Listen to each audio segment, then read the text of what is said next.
Untuk belajar bahasa Inggris, sebenarnya tidaklah terlalu sulit. Yang penting kita harus mengetahui teknik dan metodenya. Kita telah mengikuti berbagai pendidikan di 3 negara berbahasa Inggris, yaitu di Inggris, di Amerika, dan di Australia. Untuk mempelajari apapun, ada 3 konsep fundamental yang harus dimiliki oleh setiap orang. Dan ketiga konsep fundamental tersebut, yang pertama adalah harus memiliki mind, pikiran, bahwa kita mampu melakukan apapun yang kita inginkan. Dan M yang berikutnya, yang terakhir adalah method atau cara, metode. Ini adalah bagian terpenting yang memungkinkan kita untuk bisa mempelajari sesuatu dengan lebih efektif dan lebih cepat. Metode Sigma, jika dibandingkan metode lainnya, memiliki banyak kelebihan.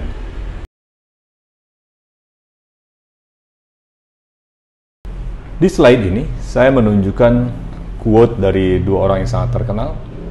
Yang pertama adalah dari Michael J. Fox. Beliau adalah seorang aktor Hollywood yang ia mengatakan bahwa jika seorang anak tidak bisa belajar dengan cara orang dewasa, maka bisa jadi kita orang dewasa harus belajar dengan caranya anak-anak belajar. Dan Socrates 2500 tahun yang lalu mengatakan bahwa learning is remembering, bahwa belajar adalah mengingat. Oleh karenanya, anak-anak kecil, mereka belum bisa membaca, belum bisa menulis, tetapi mereka sudah bisa berbicara.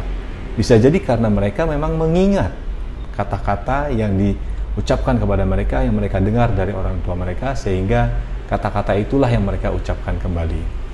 Tepat seperti yang dikatakan Socrates, bahwa learning is remembering. Metode Sigma dibangun dengan mengikuti suatu teori yang telah terbukti efektif dalam bidang pendidikan yang dikenal dengan taksonomi Bloom.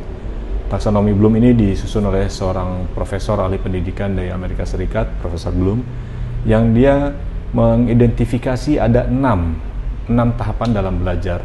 Dimulai dari yang paling bawah, apa? Remembering. Tahap yang paling mendasar, yang paling utama adalah tahap mengingat. Kemudian tahap yang kedua itu adalah memahami. Kita harus mengerti apa yang kita ucapkan. Kita harus mengerti kata-kata yang orang lain ucapkan. Yang ketiga adalah menerapkannya. 1, 2, dan 3 ini persis seperti cara belajar anak-anak.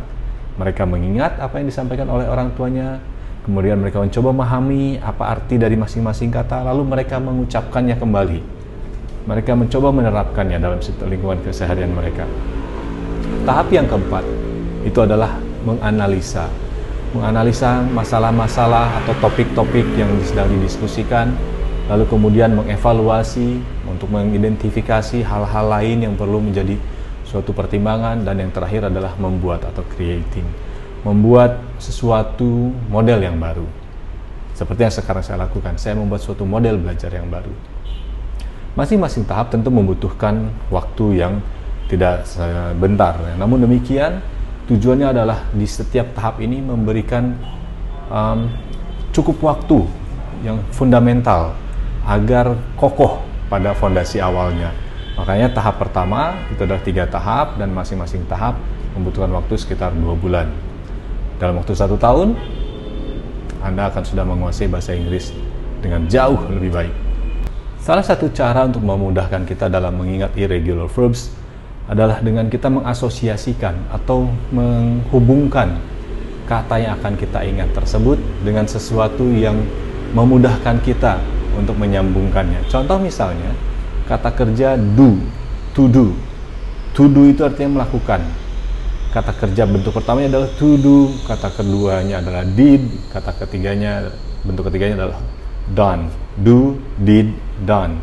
Kita harus bisa mengingat apa arti dari kata tersebut sekaligus pengucapannya. Oleh karenanya, kita bisa mengasosiasikannya ke dalam sebuah kata-kata seperti yang ada pada slide ini, yaitu to do, did, done. Misalnya kita buat menjadi John melakukan tudingan. John adalah seseorang, kemudian melakukan adalah arti dari kata do, sementara untuk tudingan itu adalah untuk mengguide kita dalam pengucapan bentuk pertama, kedua, dan ketiga. Tudingan, do, did, done. Itu adalah cara untuk kita mengingat perubahan bentuk dari kata kerja bentuk pertama, bentuk kedua, dan bentuk ketiga untuk kata to do atau melakukan. Do, did, done, tudingan. Lalu bagaimana proses untuk mengingat ini? Kumpulkan 5 irregular verbs yang memiliki kesamaan, yang ada uniformity-nya, keseragaman dalam pengucapannya. Kelompokkan menjadi 5 kata dan hafalkan 5 kata ini per hari. Besoknya hafalkan 5 lagi yang baru. Namun yang perlu diingat, sebelum menghafal yang baru, kita harus mengulangi 5 kata sebelumnya. Demikian pula di hari ketiga, 5 kata berikutnya, tapi dimulai dengan mengulangi 5 kata di hari pertama. Dan demikian seterusnya, hanya butuh 30 hari, tidak akan lebih dari 30 hari, Anda sudah mengingat 150 irregular verbs. Dan kata-kata yang Anda paling ingat adalah kata-kata di hari pertama. 5 kata di hari pertama, kedua, dan seterusnya. Anda tidak akan lupa, karena kata-kata itulah yang Anda paling ingat dari awal. Mungkin di hari pertama mudah hanya 5 kata, tetapi hari kedua sudah 10, hari ketiga sudah 15, hari keempat sudah 20. Disitulah kita butuh suatu motivasi. Bagaimana agar kita bisa mengulanginya dengan cepat, bagaimana agar kita bisa tetap konsisten untuk menghafalkan kata-kata tersebut. Ingat, apa tujuan Anda mempelajari bahasa Inggris ini? Pikirkan bahwa jika Anda menguasainya, maka Anda bisa berkompetisi di level global. Yang Anda korbankan hanya 5 kata sehari dalam waktu 1 bulan, tapi Anda akan menguasai bahasa Inggris dengan jauh lebih baik. Mungkin Anda bertanya, kenapa harus diulang-ulang? Ya, karena sesuai dengan slide yang saya tampilkan ini, bahwa ada suatu teori yang ditemukan oleh Ebbinghaus pada tahun 1885 yang dikenal dengan forgetting curve. Forgetting curve itu adalah suatu kurva kelupaan. Kita bisa menghafal, bisa mengingat sesuatu dengan cepat pada menit-menit pertama saat kita menerima informasi tersebut.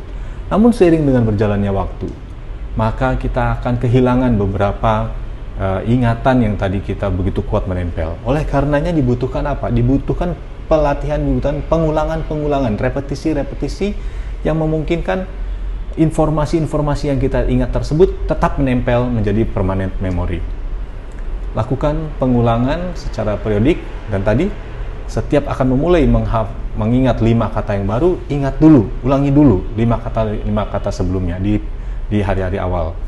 Insya Allah dengan semakin Anda sering mengingatnya, itu tidak akan menjadi lagi suatu masalah, itu akan muncul secara otomatis kata-kata tersebut.